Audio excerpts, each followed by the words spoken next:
መውደዱ እንደሰው ቢሆን አርቄ ነበር በስጋት ያልኩኝ ፊቱ ይጠቁር ይቀየር ይሆን በማለት ረሱ ግን እንደዚያው ነው እንደ ድሮ እንደ ጥንቱ አባቶቼ እንዳወሩለት እንደተረኩለት ባየው አይለወጥም ፍቅሩ ባየው አይቀዘቅዝም መውደዱ ባየው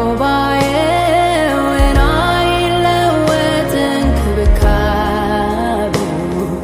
እንደ ትናንቱ እንደ ልጅነቴ